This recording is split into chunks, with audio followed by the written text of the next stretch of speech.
What's up, fellas? Here at the Week 14 review. I'm sorry you're getting the video a little later than normal. Just had a very busy week. Life is hectic around this time of year, as I'm sure all of you guys know, with the holidays, family, and work and things of that nature. We'll start with my matchup here versus Garrett. My team finally turned it on the past couple weeks, but it's just a little too late. Wasn't able to get in. I needed a lot of things to work out in my favor. But I won this one 153-95. Looking at Garrett's team, he's got Russell Wilson with 21. Montgomery got him 11. Mike Evans found the end zone with 18. Marvin Jones with 10. Pretty solid game for him considering he has greatly struggled recently. Not much else going on in his lineup. His kicker only got him 1. Everybody else pretty much fared what you'd expect. Looks like Latavius Murray got him 1 carry, 1 yard, and a touchdown. So that is very efficient given the fact that you only got the ball 1 time. Looking at my team, I got Kyler Murray, who didn't play great, but he did get 17. Dalvin Cook started off my week very good, 35. Tyler Lockett played great with 25, and now he's going to miss this week with COVID. Deontay Johnson got 13. Van Jefferson got me 14. Chiefs defense with 25. Nothing going on the bench. Nobody really disappointed. I mean, Jacobs only getting 7.5, a little bit of a disappointment. Kicker only got me 2. So it is what it is, but my team played pretty well. Next up, we got Garrett number 2 versus Matt. Garrett number 2 won this one. So it was 116-107. Looking at Matt's team, he had Justin Herbert get him 25.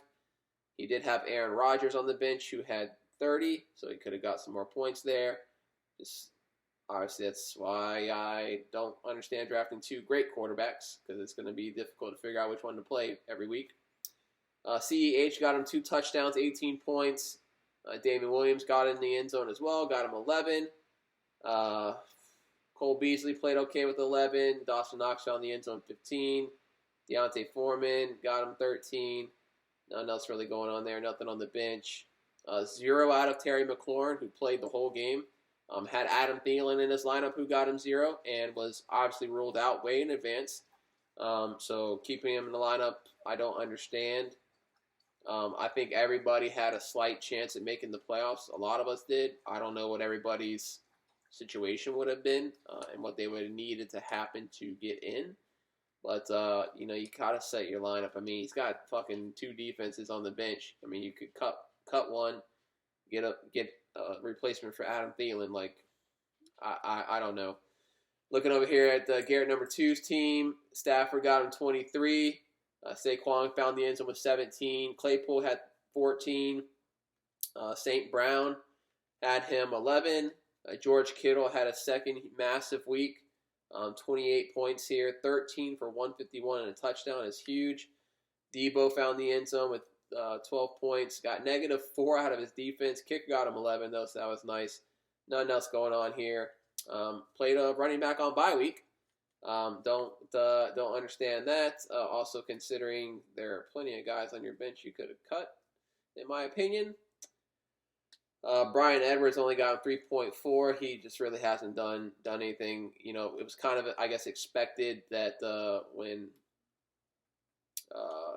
Henry Ruggs got cut, that he may step in and take that bigger role, and that just hasn't happened. It's just been the fucking Hunter Renfrow show there. Next up, we got Derek versus Michael. This is a very big matchup. I'm not sure if Derek would have lost if he would have made the playoffs. It looks like no matter what, Michael made the playoffs because he lost and got in based on points scored, which, as I mentioned in the chat, is definitely deserved it. I mean, his team, I think, led our league in scoring or was second or something like that. I mean, just, obviously had a rough season, played a lot of high-scoring teams throughout the year, but his team's obviously quality, put up a lot of points, so he definitely deserves to be in the playoffs. So I'm glad it worked out in a not very controversial way, in my opinion. Derek did win this matchup 122-107. Looking at Michael's team, had Lamar Jackson, who got him 1 point because he left the game with injury pretty early. Fournette got him 21. Hunter Renfrow, who I just spoke about, 13 for 117 and a touchdown. Very nice game. Godwin couldn't find the end zone, but did get him 15 and a half. Packers defense got him 13, 9 out of the kicker. Nothing on the bench there. I mean, everybody did what they were supposed to do. I mean, maybe you get a little bit more out of Marquise Brown if Jackson's in there because he only got 6. Obviously, you expect more out of Tyreek Hill with only getting 10. I expect like at least 17 or more every week out of him. Hilliard only got him 1. I thought he would have a better game versus Jacksonville, but it looks like they just went with other options. Looking over here at Derek's team, Josh Allen with 35. Mike Davis had 11. Melvin Gordon with 2 touchdowns, 23. He just will not cede that position to Javonte Williams. So it's just going to be a two-headed monster back there. Mark Cooper with 13 and a half. Brandon Cooks had 14. Clearly enjoys having Davis Mills back there as opposed to Tyrod Taylor. Jarvis Landry got him 12 and a half. 1 out of his defense, 1 out of his kicker. Had some double-digit scores on the bench, but still got the victory here. Metcalf only was 6 points. Metcalf is really not played very well since week 5 or something. I think if I click on his profile here, he hasn't scored double digits since week 9. They had a bye in week 9, and he has been below 10 points every week since. I mean, that is rough. He also had Travis Kelce, who only had 4.2 points. It's back-to-back weeks with 4.2 points. A little crazy to have 2 games back-to-back with 3 catches for 27 yards. But struggling, but hopefully he gets it going. I mean, it's, obviously still probably the top tight end in the league, so see how that goes. Next up, we have Josh versus Casey. Josh won this one 144-92. He did his damnedest to try to get into the playoffs, but couldn't quite squeak it out. Derek Carr struggled for him, got him 10 and a half. Eckler found the end zone with 15. James Conner, 2 touchdowns, 29. DJ Moore had 11 and a half. Brandon Ayuk found the end zone, 15 and a half. KJ Osborne, who he picked up, obviously nice fill-in since Adam Thielen was going to be out, got him 16.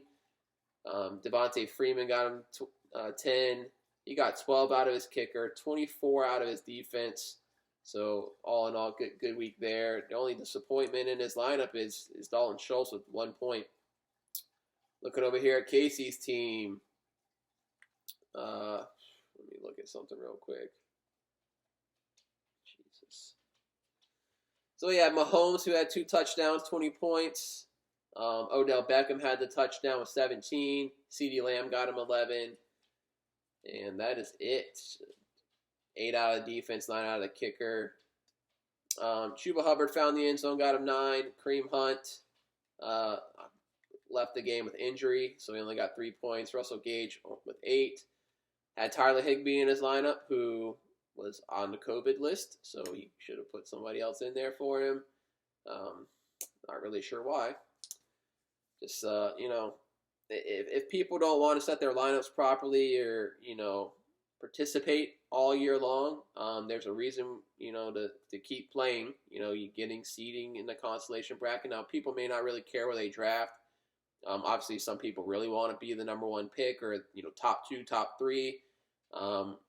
I kind of prefer to be in the middle, but I'm not going to not play to try to, get a middle draft pick. It just doesn't make sense.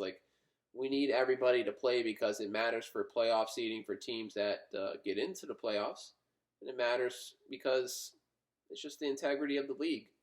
So if we can't uphold that, then maybe we're going to have to find some new people to fill in some of these shoes for some of these people who aren't setting their lineups all season. Now, I understand things come up. We'll have a discussion in the offseason about what I kind of have in my mind planned to do to try to address that. If somebody can't set their lineup or just forgets, which is a little ridiculous, but it happens. How I'll try to address that to try to keep the competitive nature of the league, because it's not fair, if when, let's say Josh plays somebody, they didn't play their defense because they were on bye and had another player out with COVID or hurt and had him in the lineup and he gets an easy victory, but then when everybody else plays that person, they set their lineup properly, kind of kills some of the competitiveness of the league, in my opinion. Next matchup we have is a closer one. We have Kenny winning this one 118 to 112 over Jason. Kenny had Taylor Heineke at quarterback, 7.5 points. Aaron Jones with 2 touchdowns, got 20. Cooper Kupp is just dominating this year, 13, 123 and a touchdown. Mark Andrews had a nice game, 11 for 115 and a touchdown. Looks like it didn't bother him that Lamar wasn't in the game. Cordell Patterson got him 13. He got 14 out of his kicker. Had Tannehill on the bench, so he could have got some more points there. Tannehill got him 16.5. Antonio Gibson only got him 3. Emmanuel Sanders with only 3. Panthers defense with 2. Everything else is pretty much what you'd expect, in my opinion. Looking at Jason's team, Tom Brady, nice game, 30. Najee Harris had a nice game with 24. Justin Jefferson continues to play great, 17. And then he got 15 out of his kicker, which is nice. But not much else there. Got 0.4 out of James Robinson, so that's rough. Cortland Sutton with 1.4. MVS with 3.5. Cole Clement with 3.2. Nick Chubb only got him 8. You'd expect a little bit better there, but he did have a tough matchup with the Ravens. Last matchup we have Dakota and Dalton won this one pretty easily, 134 to 115. Looking at Dakota's team, Dak Prescott continues to struggle. He only got 10. Alvin Kamara came back, had a nice game with 23. Jamar Chase had a nice game, 2 touchdowns, 23 points as well. T. Higgins had 14 out of his kicker. He had Taysom Hill on the bench, who had 26. It wouldn't have quite given him enough points to get the victory, but it would have made things a lot more interesting.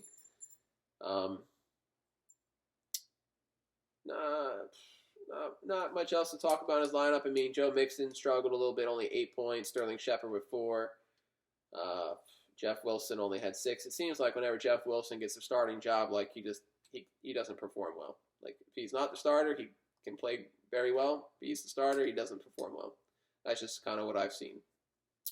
Looking at Dalton's team, Joe Burrow with 22 points. Javonte Williams with 2 touchdowns. Just him and Melvin Gordon just beating up on fucking teams. You got 21 here. Diggs got him 11. Devontae Adams had a big game, 2 touchdowns, 29 points. Titans defense got him 19. Kicker with 10. Nothing else to talk about on his bench. Did have Darnell Mooney, who only got him 2.5. He played Jermichael Hasty.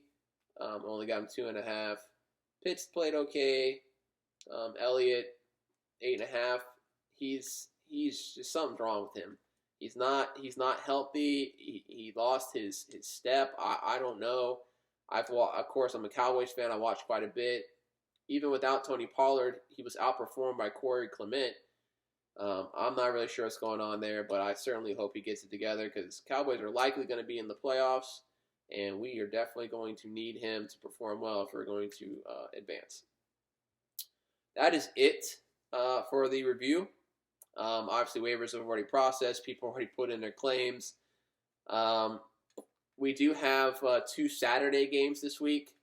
I believe it is the Browns and the Raiders at 4:30, and then the night game, I believe, is the Patriots and the Colts. So please make sure if you got guys that are playing on Saturday, get them in your lineup if you want to have them. Please pay attention to players that are out with COVID. For some reason, I don't know if maybe there's some bad testing or just COVID is just fucking running rampant, but NBA and NFL are like having numerous players getting COVID every day. I want to say there's been like almost 50 players test positive for COVID in the NFL this month, which is just, I don't know, that must have been the NBA. I don't know, but it's running rampant. I think Browns are supposed to have like 20 players on the COVID list. So we'll see. I think they're having a roll with their third-string quarterback, Nick Mullins, because Baker's already was out with COVID, and I think today Case Keenum got it. So we will see what happens. But best of luck to you guys that are in the playoffs. It is Dalton, Jason, who are the 1 and 2 seed. they will get buys. Dalton, I believe, is the champ currently, and got the number 1 seed with the last pick in the draft. So I certainly hope he doesn't win again. We have Derek and Dakota going up against each other, the 4 and the 5 seed, and we have Garrett versus Michael. To be honest, I don't want any of you guys to win. So good luck to you guys. Obviously we'll have 3 rounds of the playoffs. All the rest of us losers are in the losers bracket, and we will be competing for the top draft picks next year to take, I guess Jonathan Taylor might be the number 1 pick. Maybe Derrick Henry, or if you still think CMC can come back healthy, possibly him, or Dalvin Cook. I don't know, whatever your preference is. But we'll see who gets it done. And I've enjoyed the season. It's not quite over yet, but unfortunately, it kind of is for me. But to the 6 of you guys in the playoffs, good luck, and I'll see you guys next week.